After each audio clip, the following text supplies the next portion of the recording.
On the night of August 17, 2022, a heinous act shattered the Hillcrest community, leaving them reeling and exposing the dark underbelly of family dysfunction and deadly manipulation. Caleb Ruffalo was the golden boy, handsome, successful, and recently married to the beautiful Aria Landon.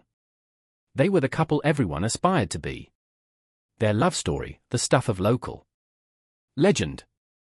Caleb's mother, Abigail Ruffalo, was a pillar of the community, known for her charity work and impeccable taste.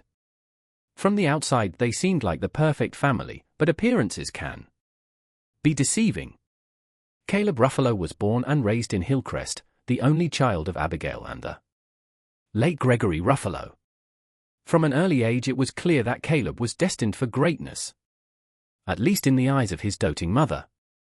Abigail Ruffalo had always been a force to be reckoned with. The daughter of one of Hillcrest's founding families, she carried herself with an air of superiority that both intimidated and fascinated her neighbors. When she married Gregory Ruffalo, a promising young lawyer, it seemed like the perfect match.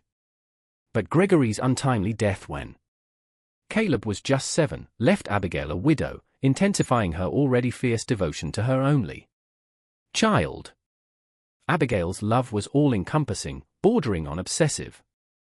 She micromanaged every aspect of his life, from his clothes to his friends to his extracurricular activities. In high school, Caleb was an athlete and top student, but those who knew him well saw the toll his mother's expectations took on him. Jasper, Caleb's childhood best friend, later recalled, "There were times when I'd see this look in Caleb's eyes like he was drowning and couldn't call for help, but then he'd shake it off and be the perfect son again." It wasn't until Caleb left for college that he began to taste true independence. At the university he flourished, discovering a passion for environmental law that would shape his future career. It was also where he met Aria Landon, a vivacious art history major with a quick wit and a dazzling smile. Their romance was the stuff of rom-coms, the charming, somewhat sheltered boy from a small town, swept off his feet by the free-spirited city girl. Aria challenged Caleb in ways he'd never experienced before, encouraging him to question his assumptions and explore the world beyond Hillcrest's borders. For Caleb, it was love at first sight. For Abigail, it was a threat to everything she had built. When Caleb brought Aria home to Hillcrest for the first time, the tension was palpable.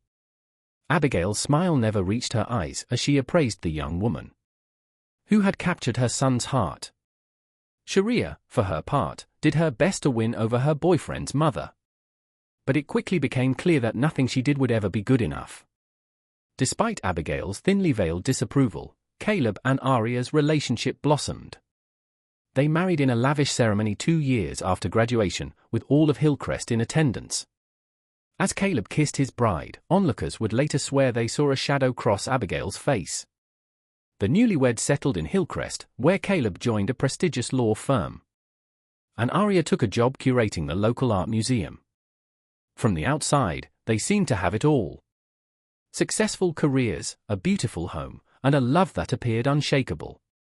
But beneath the surface, the seeds of discord were already taking root, nurtured by the relentless machinations of a woman who refused to let go of her son. For the first few years of their marriage, Caleb and Aria Ruffalo were the toast of Hillcrest. They were young, beautiful, and successful, the embodiment of the American dream. Their home on Willow Creek Lane became a hub for dinner parties and charity events, with Aria's artistic flair and Caleb's easy charm making them the perfect hosts. Professionally, they were equally impressive.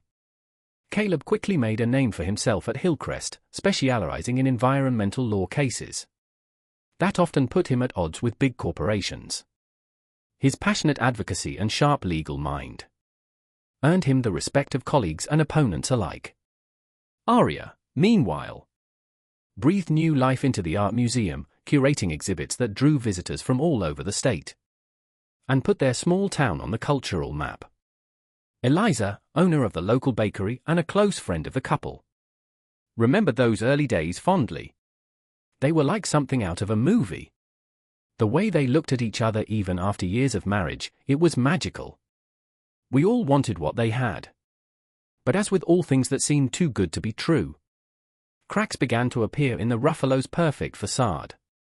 Observant neighbors noticed the increasing frequency of Abigail Ruffalo's visits to her son's home, often arriving unannounced and staying for hours. Aria, always polite but clearly strained, would paste on a smile as her mother-in-law critiqued everything from her housekeeping to her career choices. Caleb, caught between his wife and the woman who had shaped his entire existence, often found himself playing peacemaker. He'd soothe Aria's hurt feelings after particularly cutting remarks from Abigail, then turn around and defend his mother's intentions to his wife. It was a delicate balancing act, and one that was becoming increasingly difficult to maintain. Friends began to notice subtle changes in the couple's dynamics. Aria, once vivacious and outgoing, grew quieter at social gatherings, her smile not quite reaching her eyes. Caleb, for his part, threw himself into his work with an intensity that bordered on obsession. Late nights at the office became more frequent, as did the furrow on his brow when he thought no one was looking. To the casual observer, the Ruffalos were still the golden couple of Hillcrest, but those who looked closer could see the hairline fractures forming in their once unbreakable bond. Fractures that would soon split wide open under the relentless pressure of a mother's twisted love. The transformation of Caleb Ruffalo from doting husband to suspicious, paranoid spouse didn't happen overnight. It was a gradual process, a slow poisoning of the mind, orchestrated with chilling precision by the one person he trusted above all others: his mother. Abigail had always been a master of subtle manipulation, and she put all her skills to work in her campaign to drive a wedge between her son and his wife. It started innocuously enough. A casual mention of how late Aria was working at the museum, a seemingly offhand comment about the handsome new donor who seemed so taken with her daughter-in-law's expertise. At first, Caleb brushed off these remarks. He trusted Aria implicitly and knew how dedicated she was to her work, but Abigail was patient. She knew that doubt once planted has a way of taking root and growing in even the most fertile soil of love and trust.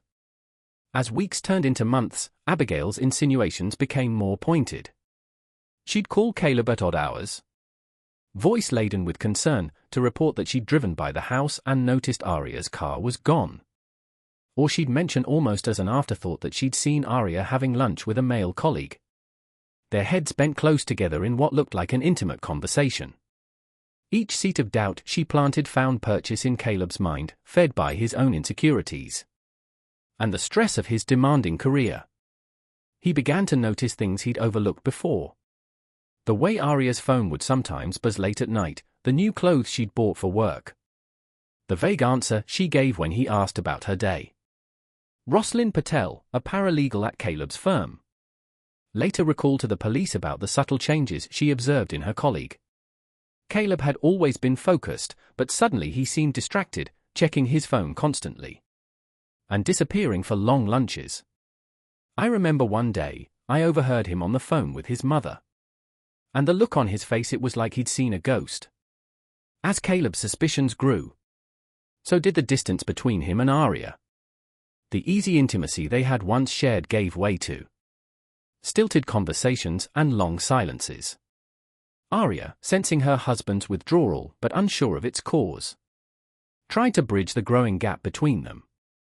She suggested vacations, date nights, couples therapy, anything to recapture the closeness they had lost.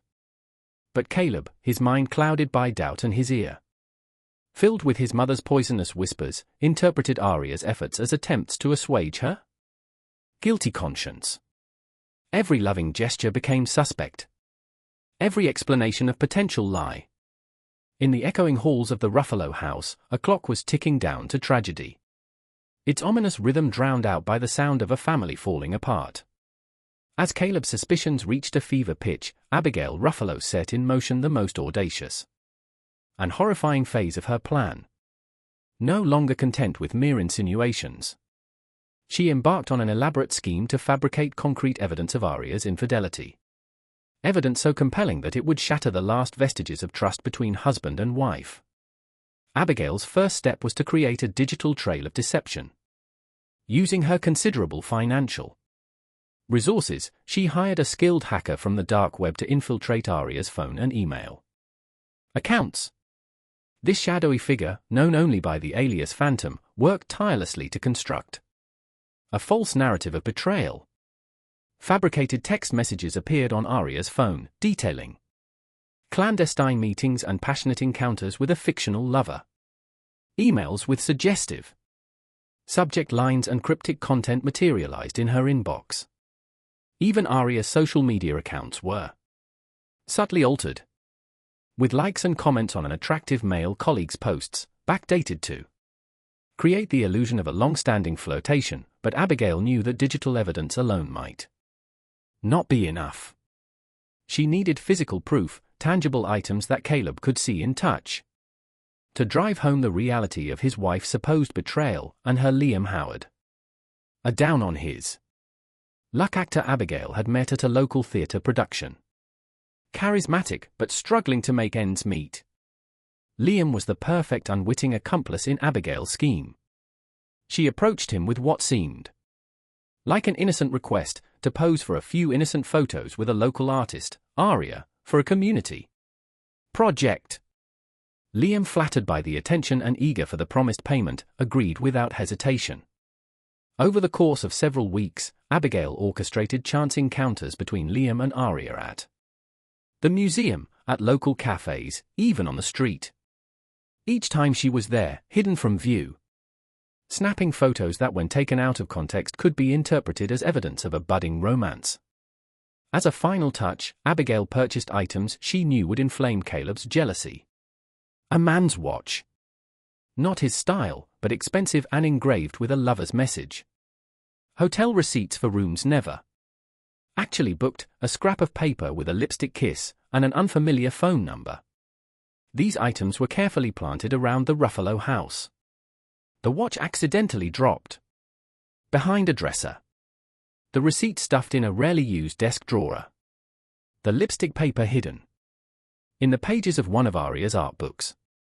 Throughout this elaborate deception, Abigail maintained an outward appearance of concern and support.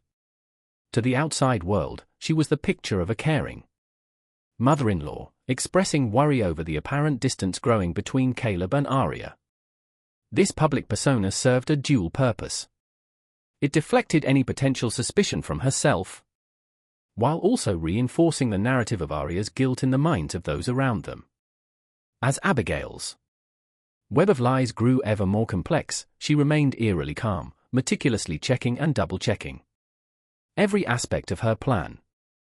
She was so consumed by her goal of separating Caleb from Aria that she never stopped to consider the potentially devastating consequences of her actions.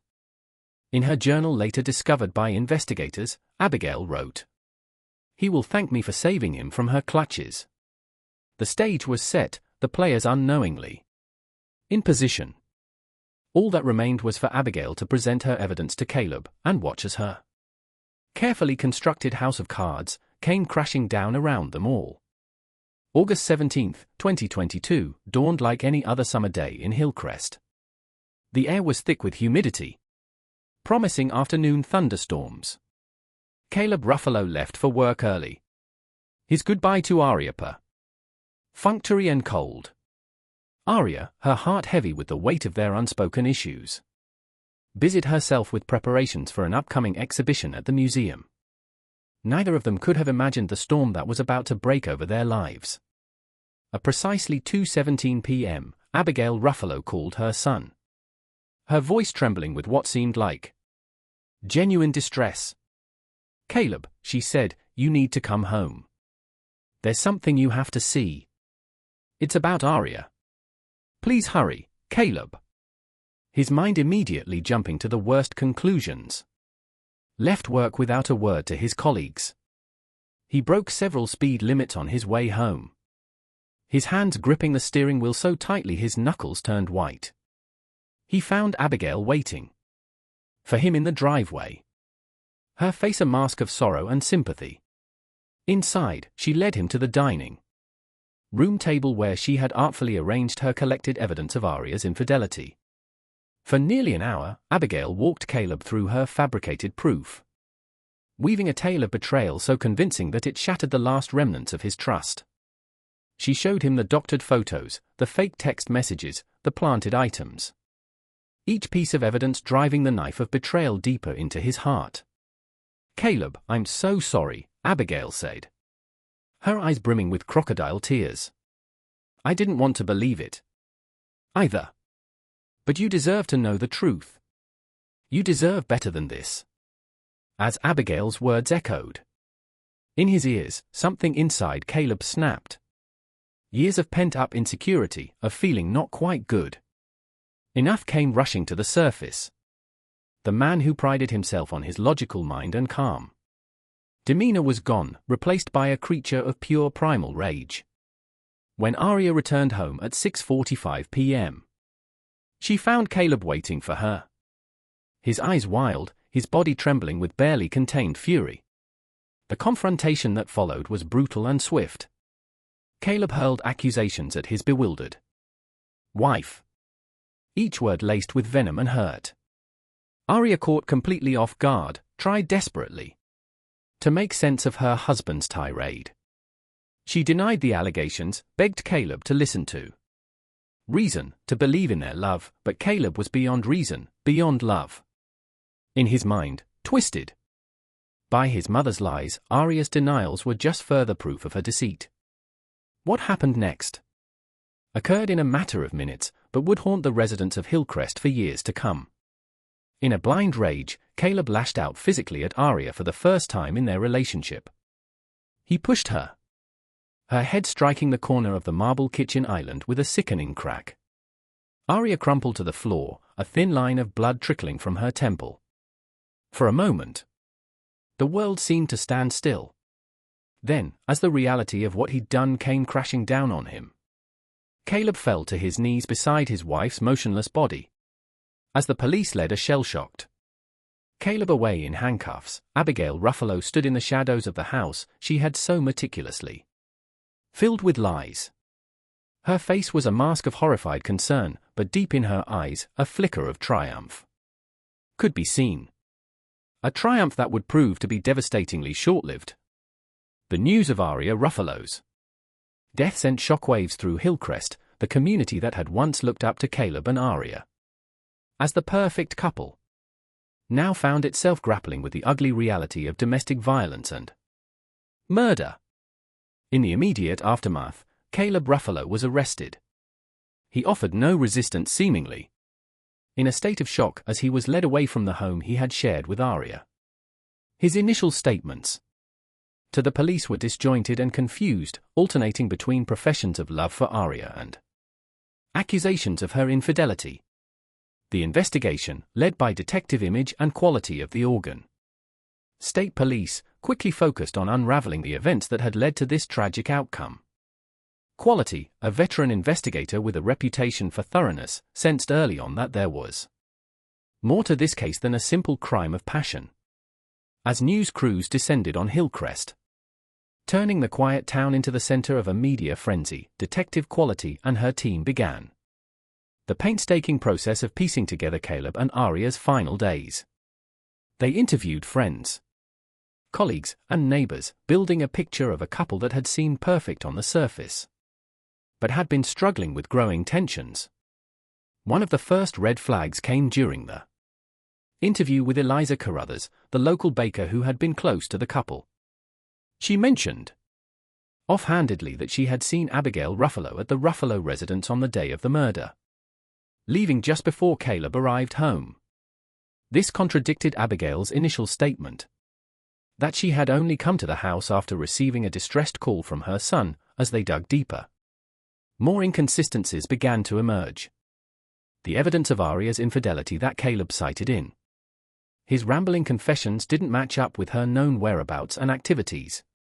Co-workers at the museum vouched for Aria's dedication to her work and her evident love for her husband, painting a picture at odds with that of a cheating spouse. Perhaps most puzzling to Detective quality was the role of Abigail Ruffalo while she presented herself as a grieving mother-in-law. Supportive of her son, but devastated by the loss of Aria. There was something in her demeanor that set off Quality's finely tuned investigators' instincts. Why had Abigail been at the house earlier that day? Why did her account of events leading up to the murder seem so carefully rehearsed? And why did Abigail seem more concerned with protecting her son than mourning the loss of her daughter-in-law? As the investigation entered its second week, Detective Quality couldn't shake the feeling that Abigail Ruffalo held the key to unraveling this tragic mystery. Little did she know how deep the deception went, or how far Abigail would go to protect her web of lies. Detective Image and Quality had built her career on an uncanny ability to see patterns where others saw only chaos. As she stood in front of the evidence board in the Hillcrest police station, that ability was being put to the ultimate test. The board was amazed of photograph statements and timelines all centered around the smiling faces of Caleb and Aria Ruffalo, but it was another face that kept drawing Quality's attention. The carefully composed visage of Abigail Ruffalo. Quality decided to take a different approach. Instead of focusing solely on the day of the murder, she began to look further back, tracing the deterioration of Caleb and Aria's relationship.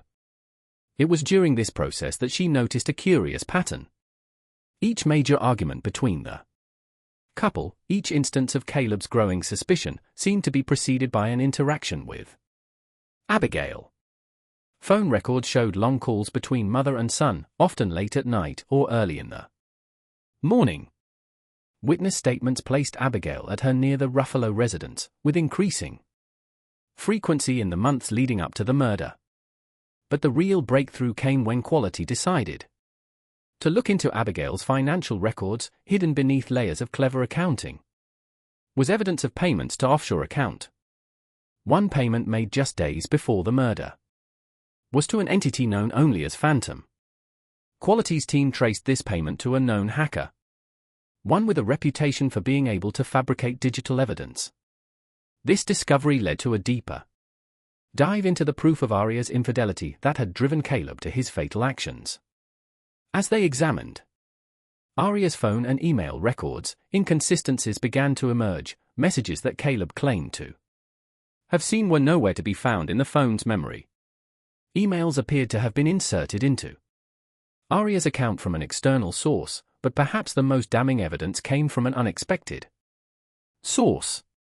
Liam Howard, racked with guilt over his unwitting role in the tragedy, came forward to confess his part in Abigail's scheme.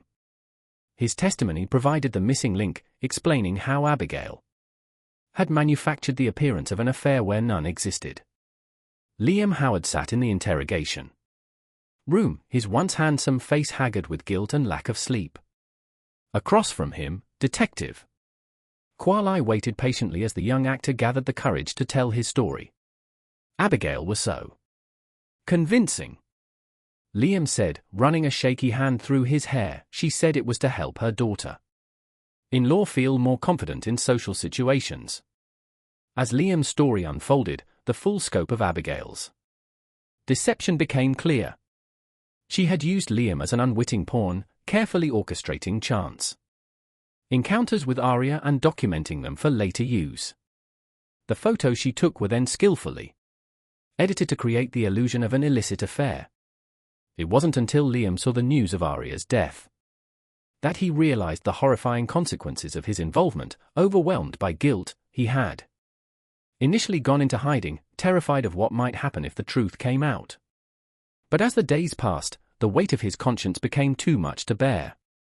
I know I should have come forward sooner, Liam said, tears streaming down his face. I was just so scared, but I couldn't live with myself knowing what happened to Aria. She was innocent. She didn't deserve this. Detective Quali listened intently, knowing that Liam's testimony would be crucial in bringing Abigail Ruffalo to justice. Abigail entered the interrogation room with the same poise and confidence she had displayed throughout the investigation. Mrs. Ruffalo, thank you for coming in. Quali began, her tone deceptively casual. We just have a few more questions about the day of Aria's death.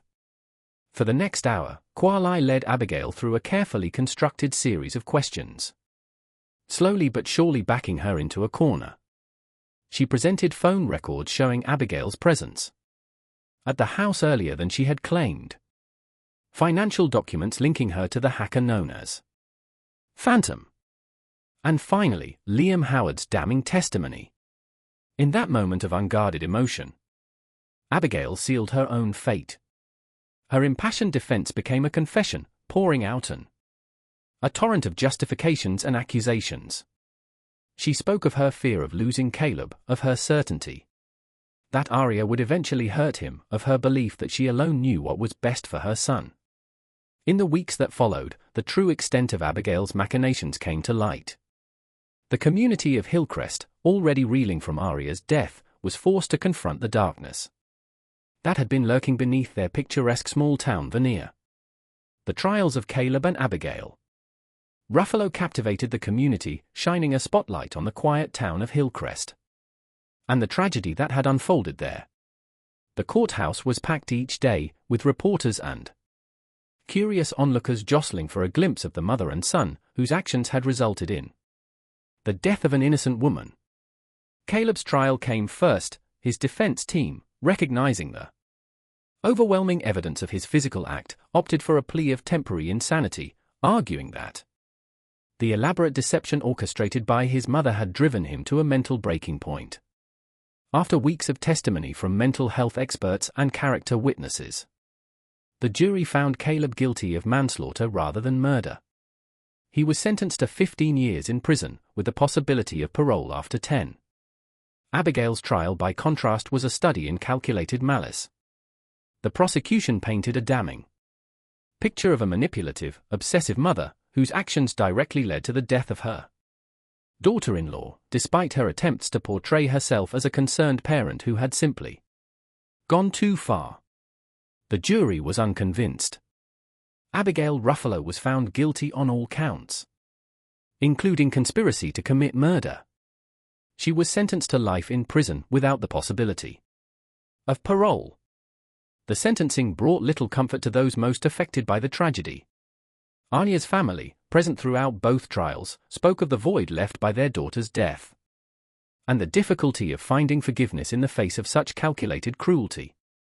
For the residents of Hillcrest, the end of the trials brought a mix of relief and lingering unease. The picturesque facade of their town had been permanently altered. The illusion of perfect safety shattered by the knowledge that such darkness could exist in their midst. The Ruffalo family tragedy serves as a somber reminder that truth, once shattered, can have consequences far beyond imagination. A lesson etched indelibly into the heart of a small Oregon town and into the annals of criminal history.